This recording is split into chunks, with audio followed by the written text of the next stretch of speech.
सच बोलने की हिम्मत। स्वामी विवेकानंद का जीवन एक आम आदमी से बहुत ही अलग रहा है। वह बचपन से ही एक मेधावी और होनहार छात्र थे। उनको तर्क वितर्क करना बहुत अच्छा लगता था। वह अपनी कक्षा में हमेशा अव्वल रहते थे। उनका दिमाग बहुत तेज दौड़ता था। होनहार होने के साथ साथ वो ईमानदार न्यायप्रिय थे। उनकी इसी ईमानदारी से जुड़ी एक सच्ची कहानी है। ये बात उन दिनों की है जब स्वामी जी स्कूल में विद्यार्थी थे। वो कक्षा में शैतानी भी करते थे पर पढ़ाई में अधिक ध्यान देते थे। कक्षा में सभी विद्यार्थी उनसे बहुत प्रभावित थे। वो सब उनकी बात को ध्यानपूर्वक सुना करते थे। एक दिन खाली पीरियड में वह आध्यात्मिकता के विषय पर बच्चों से चर्चा कर रहे थे।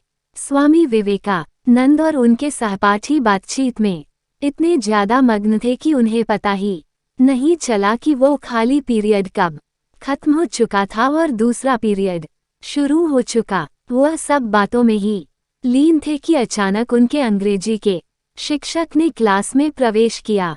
पर बच्चों को बातचीत के चलते पता ही नहीं चला कि उनके मास्टर जी आ चुके हैं। जब किसी ने भी टीचर की बात नहीं सुनी तो टीचर को गुस्सा आ गया। मास्टर जी जब बहुत तेज आवाज में बोले तो कहीं जाकर बच्चों को पता चला। सभी ने मास्टर जी की बात नहीं सुनने के लिए माफी मांगी।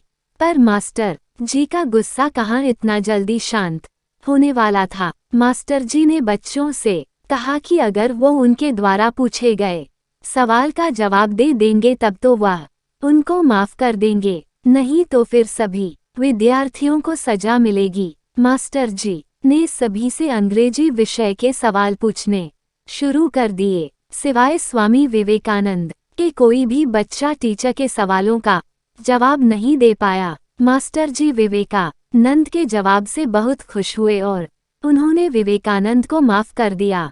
बाकी के सभी बच्चों पर मास्टर जी आग बबूला हो रखे थे। उन्होंने तुरंत ही सभी बच्चों को सजा के तौर पर कक्षा से बाहर निकलने का फरमान सुना दिया।